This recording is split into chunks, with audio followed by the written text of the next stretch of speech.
This story delves into the lives of various individuals, each facing their own unique challenges, eagerly anticipating God's divine intervention to change their situations. The cinematic journey kicks off in a bustling labor ward where a woman eagerly welcomes her newborn into the world, surrounded by the anticipation of her husband and friends. As the doctor rushes to share the joyous news, an unexpected twist shrouds the atmosphere, revealing a heartbreaking turn of events. In the aftermath, the doctor must delicately convey the devastating news of the baby's untimely passing to the unsuspecting husband. Meet Dr. Nara, a single woman who faces constant criticism for her marital status. Despite her struggles, she wholeheartedly leads a support group for individuals facing challenges with fertility. At her office, Dr. Nara noticed her friend Bayo patiently waiting for her. Inquiring about Baryo's wife, Tursan, Bayo told her that his wife has confined herself to their home for over a month, and she succumbs to impulsive shopping sprees when she goes out. Concerned, Dr. Nara suggested that his wife Tozan might be struggling with depression and handed Bayo a flyer for her upcoming support group meeting called The Waiting Room, tailored for individuals facing challenges with conception. Bayo thanked her and handed her a birthday gift before taking his leave. Upon reaching home, Bayo discovered his wife Tassan engrossed in writing her book on her laptop, and he couldn't help but notice the evidence of yet another shopping spree. Attempting to broach the subject of the support group Dr. Nara had mentioned, Bayo shared the information, but his wife brushed it aside, saying she had no interest in it. Bayo's wife Tozan recently began exhibiting unusual behavior due to the emotional toll of experiencing 5 miscarriages and not being able to have a child. Meet Somto, an unemployed architect in search of a job, shared with his friend the embarrassing mishap of his recent job interview. He recounted how he became emotional and tearful when asked a question, resulting in his escort out of the company by security. His friend couldn't help but burst into laughter. Undeterred, Somto defended himself, pointing out that his friend wouldn't understand the pain of being unemployed because he had a job as a taxi driver. Somto's friend reminisced about their carefree days of dancing in various places during their school years, playfully suggesting that Somto return to his roots and become a dancer or a dance instructor. His friend saw potential joy and success in revisiting Somto's passion. However, Somto hesitated, saying that he couldn't go back to dancing when he has a first-class degree in architecture. Meet Hikachi, a member of Dr. Nara's support group, is earnestly waiting for the blessing of children, wears the dual hats of a hopeful mother and the owner of an architectural firm. In the professional sphere, she faces a crucial need for an architect to enhance her team. Just as Hikachi concluded her meeting with her team, an urgent message from Dr. Nara disrupted the moment. Dr. Nara conveyed an unexpected emergency, regretfully informing Hikachi that she wouldn't be able to attend the support group that day. Dr. Nara entrusted Hikachi to lead the support group in her absence. The support group was called The Waiting Room. Women waiting on God for children, united by the shared experience, engage in heartfelt conversations, exchange advice and medical insights, fostering a supportive atmosphere in their collective journey. Hikachi grapples with persistent nightmares of a woman chasing her, adding a mysterious undertone to her journey of waiting and trust in God. Bayo rose for his morning devotion, but to his surprise, his wife, Tozan, expressed annoyance, asking him to pray to his God elsewhere as he was disturbing her. Bayo, taken aback, couldn't help but reflect on how Tozan used to be deeply devoted to God. Dr. Nara's mom called, inviting her to join the family for lunch as her sister and husband were in town from the States. Before accepting, Dr. Nara made her mom promise not to discuss her failed marriage during the dinner. Somto embraced the idea of starting a dance group that his friend had suggested and decided to take it seriously. He decided to think of a name and create a flyer. Hikachi was behind the wheel when she came dangerously close to hitting a pregnant girl on her way to work. Unable to persuade his wife to join the support group, Bayo took initiative and decided to join the group himself, becoming the first male member.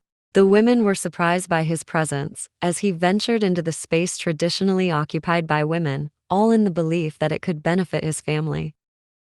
Somto and his friends were in the process of putting up posters for his dance school, but they encountered resistance from street thugs who were preventing them from doing so. Tosin excitedly shared with her husband that publishers loved her book. Meanwhile, Hikache and her husband were celebrating their 10-year marriage anniversary.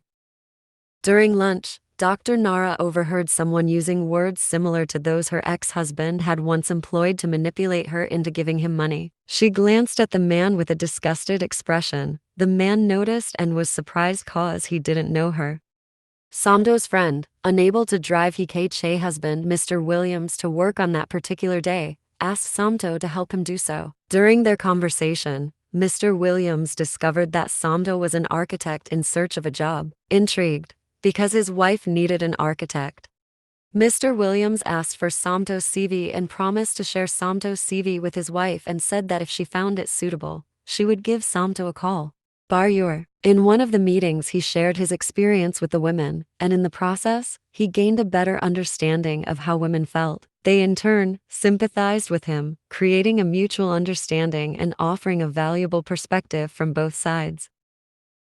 Mr. Williams and his wife Hikache engaged in an argument after she discovered he was exploring adoption, despite her prior declaration that she wanted to give him a biological child rather than adopt. During dinner with her family, Dr. Nara's sister's husband praised her for her contribution to a medical journal. However, Dr. Nara's mother began expressing dissatisfaction about her unmarried status. She acknowledged Dr. Nara's decision to leave her deceitful ex-husband, who had married her for her wealth while having another family. Despite this, she urged Dr. Nara to consider marrying someone else. Dr. Nara and her friend Bayo were having lunch when a friend of Bayo, named Arinze, approached them. Arinze is the same person whom Dr. Nara had previously looked at with disgust. The last time she had lunch there, he asked if he could take her to dinner. She agreed. Hikache arrived home to find her mother-in-law there. She immediately greeted her. At dinner, her mother-in-law kept insulting Hikache for not having a child even after 10 years. In response, Mr. Williams intervened and sternly told his mother to stop mocking his wife. Bayo and the other members of the support group planned an outing. Upon returning home, Bayo prepared dinner for his wife Tosin. She suspected he might want her to accompany him to church. She told him she wouldn't go with him to church. However, Bayo clarified that he actually wanted her to join the support group for a beach outing, and she reluctantly agreed to go. During the support group outing, Bayo repeatedly called his wife, but she didn't show up, and she didn't answer his calls. When Bayo got home, he discovered she had gone shopping.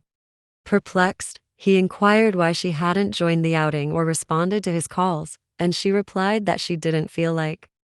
Tosin accused him of merely pretending to understand her pain after enduring 5 miscarriages. In response, Bayo confessed that each time she was pregnant, he too harbored hopes and dreams for the child, only to have them dashed like hers. He criticized her for being self-absorbed and distant from God because it hasn't helped them in any way or solved their problems. He'd then storm off.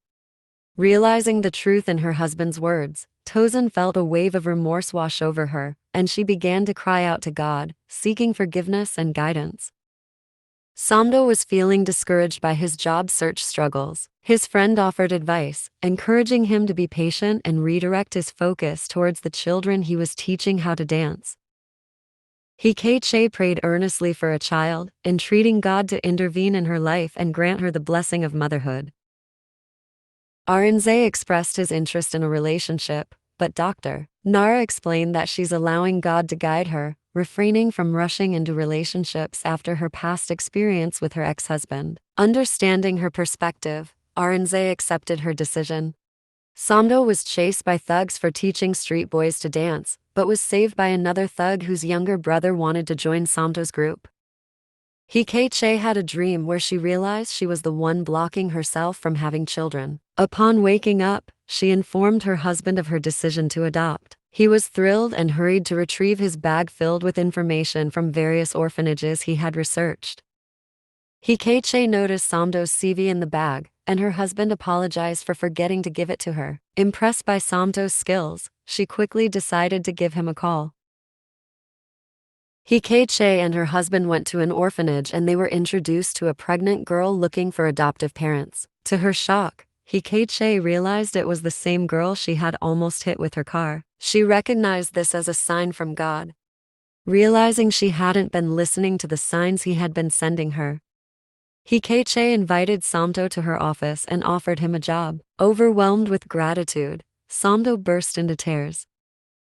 A year later, at Bayo's house, they were celebrating the birth of their twin babies, surrounded by members of the support group who were there to share in their joy. Hikache and her husband were also present, proudly holding their own baby. The writer ends the movie with a message. Life is defined by the choices we make, and these choices shape the outcome of our waiting. She encourages us not to wait in despair, but rather in joyful anticipation, living our best lives and trusting that God will intervene in His own time and way. There's a purpose in waiting, as it builds endurance and patience, ultimately leading us to fulfill God's purpose in our lives. Thanks for watching. Stay tuned for our upcoming video, and be sure to subscribe to receive notifications once it's posted.